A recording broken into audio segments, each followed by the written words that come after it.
Hello everyone, I hope all are feeling well. जो भी जाओगे बढ़िया होंगे। और इस वीडियो में हम लोग कोस्टा कॉन्कॉर्डिया आपदा के बारे में देखेंगे, कैसे मानवीय भूल ने इसे बदतर बना दिया। एक कप्तान और उसके चालक दल ने जहाज पर सवार लोगों के जीवन को अनावश्यक रूप में खतरे में कैसे डाल दिया था, इन सारी चीज़ों के बारे में हम लोग इस वीडियो में देखेंगे। कई प्रसिद्ध नौसैनिक दुर्घटनाएं समुद्र में दूर दूर तक होती है, लेकिन 13 जनवरी 2012 को कोस्टा कॉन्कॉर्डिया एक इतालवी द्वीप के तट के पास अपेक्षाकृत उथले पानी में दुर्घटनाग्रस्त हो गया। इस टाले जा सकने वाले हादसे में 32 लोगों की मौत हो गई और कई अन्य गंभीर रूप से घायल हो गए। और जांचकर्ताओं को आश्चर्य हुआ, आखिर लग्जरी क्रूज जहाज तट के इतने करीब क्यों चल रहा था। आगामी सुनवाई के दौरान अभियुक्ताओं ने एक टेबलॉयड तैयार स्पष्टीकरण दिया। विवाहित जहाज के कप्तान ने एक बहुत छोटी मल्दोन नर्तकी को प्रभावित करने के लिए जहाज को द्वीप के इतने करीब ले गया जिसके साथ उसका प्रेम प्रसंग चल रहा था।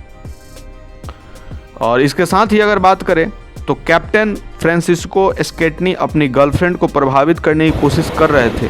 यहाँ नहीं, यह बहस का विषय है। ने जोर देकर कहा कि जहाज अन्य नाविकों को सलामी देने और यात्रियों को अच्छा दृश्य दिखाने के लिए किनारे के करीब चला गया, लेकिन बहुत करीब जाने के कारण जो भी हो, इतालवी अदालतों ने कप्तान, चालक दल के सदस्य और जहाज की कंपनी कोस्टा क्रोसियर के एक अधिकारी को आपदा के लिए जिम्मेदार पाया। सुरक्षित निकासी को रोकने के लिए दोषी पाया। यह दुर्घटना अप्रत्याशित मौसम एवं जहाज की खराबी के कारण नहीं हुई थी, यह पूरी तरह से मानवीय त्रुटि की एक श्रृंखला के कारण आपदा थी। यूनाइटेड स्टेट्स कोस्ट गार्ड के वरिष्ठ समुद्री निरीक्षक ब्रैंड स्कॉट वाल्ड कहते हैं, जब भी कॉन्कॉर्डिया जैसी कोई घटना होती है तो कभी भी कोई एक कारण नहीं होता है। यह आमतौर पर घटनाओं का एक क्रम होता है, जो चीज़ें एक साथ खराब तरीके से घटित होती है, जो अंततः उस घटना को जन्म देती है। कॉन्कॉर्डिया को यात्रियों को सिक्वेटिचिया के सोना के 7 दिवसीय इतालवी क्रूज पर ले जाना था, लेकिन जब यह गैलियो द्वीप के करीब जाने के लिए अपने निर्धारित मार्ग से भटक गया तो जहाज स्कॉल रॉक्स नामक एक चट्टान से टकरा गया।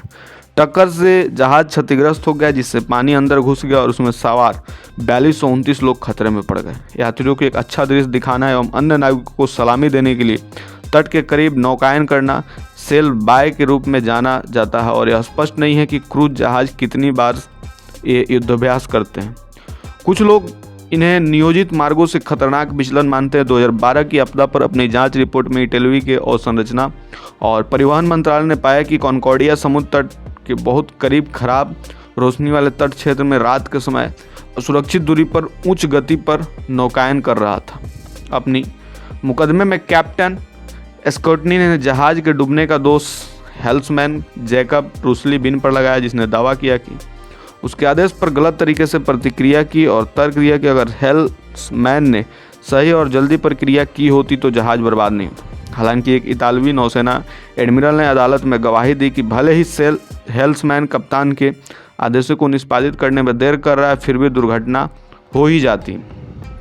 हेल्समैन उन 4 चालक दलों के सदस्यों में से एक था जिन्हें अदालत ने आपदा के योगदान के लिए एक दोषी ठहराया था। स्केटनी के मुकदमे में पेश किए गए साक्ष्यों से पता चलता है कि कॉन्कॉर्डिया को हुए नुकसान का आकलन करते समय उनके यात्रियों और चालक दल की सुरक्षा उनकी पहली प्राथमिकता नहीं थी। टक्कर और पानी के रिसाव के कारण जहाज पर बिजली गुल हो गई और कोस्टा क्रोसियर के संकट समन्वय रॉबर्ट फेरारिनी के साथ रिकॉर्ड किए गए फ़ोन कॉल से पता चलता है कि उन्होंने यह कहकर अपने कामों को कमतर आंकने और छिपाने की कोशिश की कि वास्तव में दुर्घटना के कारण बिजली गुल होना था।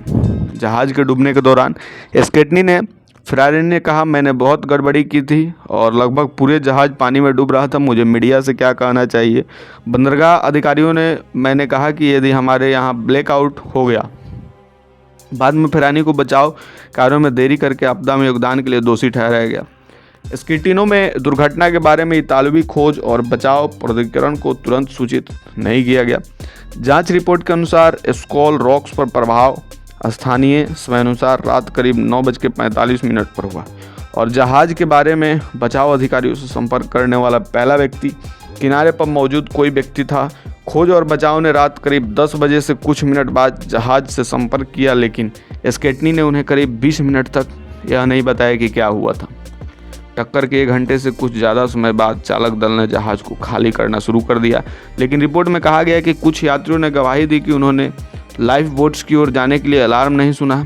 जहाज के स्टार बोर्ड की ओर इतना झुक जाने का निकासी और भी ज़्यादा अस्त व्यस्त हो गई, जिसके अंदर चलना बहुत मुश्किल हो गया था और लाइफ बोट्स को एक तरफ से नीचे करना लगभग असंभव हो गया था। हालात और भी बदतर हो गए जब चालक दल ने लंगर को गलत तरीके से गिरा दिया, जिससे जहाज और भी ज़्यादा नाटकीय ढंग से पलट गया। इस उलझन के बीच कप्तान किसी तरह से लाइफ बोट में चढ़ गया। इससे पहले कि बाकी सभी लोग उतर पाते, एक तटरक्षक सदस्य ने गुस्से में उसे फ़ोन पर कहा, वापस जहाज पर चढ़ जाओ, लानत है। एक रिकॉर्ड की गई आवाज़ जो इटली में टी शर्ट के नारे में बदल गई। स्कॉटनी ने तर्क दिया कि वह जहाज के एक तरफ झुक जाने के कारण लाइफ बोट में गिर गया, लेकिन यह तर्क अविश्वसनीय साबित हुआ। 2015 में एक अदालत ने स्कॉटनी को हत्या, जहाज में डूबने यात्रियों और चालक दल के बाहर निकलने से पहले जहाज को छोड़ने और आपदा के बारे में अधिकारियों से झूठ बोलने का दोषी पाया। उसे 16 साल की जेल की सज़ा सुनाई गई। स्कॉटनी, फेरेनी और नस्ली रुसलीबीन के आपदा के अपनी भूमिका के लिए दोषी पाए गए अन्य लोग कैबिन क्रू सेवा निर्देशक मेनरियो जिम्पोर्डेनी, प्रथम अधिकारी सीरो एम्ब्रिसियो और तृतीय अधिकारी सिलियो क्यूरनिकिया थे। और ऐसे करके वहाँ पे कोस्टा कॉन्कोर्डिया में ये आपदा हुआ था। आपको कैसी लगी इन्फॉर्मेशन कमेंट करके बताएंगे। जल्दी मिलते हैं आपसे नेक्स्ट वीडियो में, तब तक के लिए बाय बाय।